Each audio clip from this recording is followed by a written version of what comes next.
Please don't lose your mind just because it's tax time.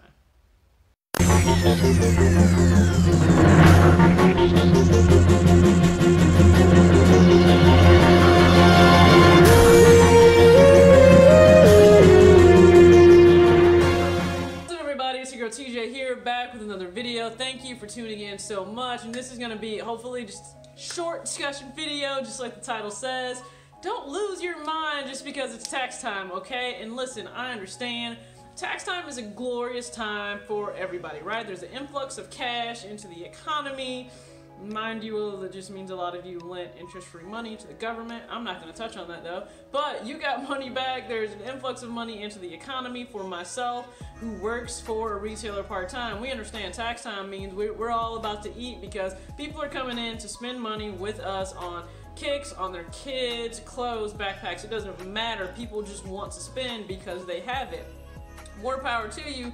But I think we also have to be mindful to be just as deliberate with how we spend that refund as we are with the time we actually take to prepare that refund. So we spend time all year, right? You make sure you got receipts, you make sure you got documentation, you have your W-2s, 1099s, whatever you may need to prepare your taxes, all right? So there's planning that goes into that. I think there should be just a little bit of planning that goes into what to do with your refund. I'm never saying don't enjoy spending some of it, okay? Because heck, my ebook literally in the title says enjoy the little things. You do need to enjoy the little things. Sneakers are a small part of life, but they're an amazing part of life, so you do need to enjoy that.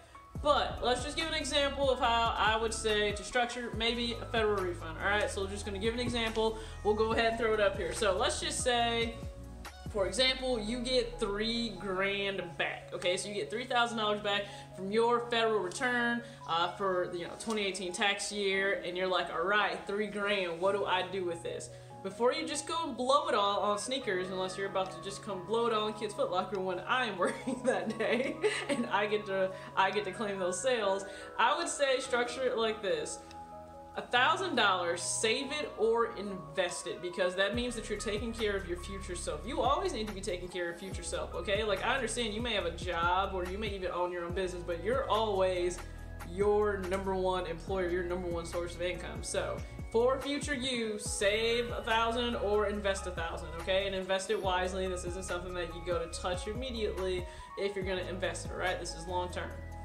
The second thing you can do with the $2,000 now that you have left over after saving or investing $1,000, I would say, is actually put it towards, either a debt or an upcoming purchase that you're gonna need money for. So whether you wanna put an extra $1,000 towards, the principal payment of a student loan balance, a car payment that, a car balance that you still have that's outstanding, or if you wanna put $1,000 towards like a sinking fund for a car, like you're gonna have to buy a car soon, put $1,000 towards that, put $1,000 maybe towards like, I don't know, deposit and, down payment, first month's rent if you know that you're gonna have to move soon, Look ahead and do something, productive with that money versus just blowing it.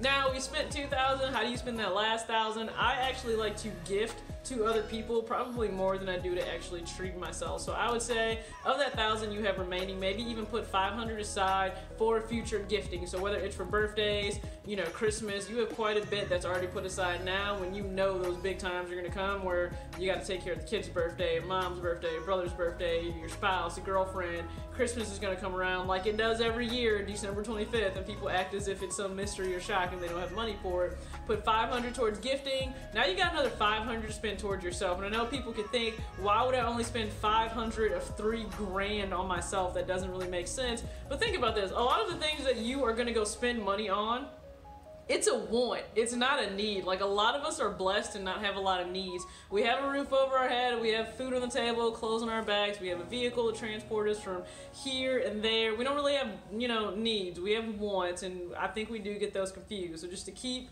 things in perspective, like I said, I've been trying to rein in spending because I understand there's only so much you can wear on your feet, on your body. There's only so much you can do, right? So that would just be how I would choose to do it, or spend $3,000 if I got that back. Just let let me guys know what you think in the comment section. How would you spend your 3 grand? Hey, if you're blowing it all, then blow it all. Listen, I don't judge. Once again, if you're blowing it all, blow it all. I think this is definitely a subjective topic. Just giving you my perspective on what you could do that's maybe a little different than what you have done in the past to be able to maximize your refund. So let me know in the comment section below what it is you guys would do, you know, with the hypothetical 3 grand federal refund that I just mentioned in this example. In the video, let me know if you liked the video, thoughts on it, and are you excited for tax season? If there is a specific shoe you waited all tax season to be able to get, whether it's a new release or an old release, let me know, because I'm gonna probably look maybe towards the end of the year to get some stuff that is not like a release on the market. It may have to be secondary purchase that I make through StockX or something of that nature, so stay tuned for that. Thank you guys so much for tuning in, and as always, peace out.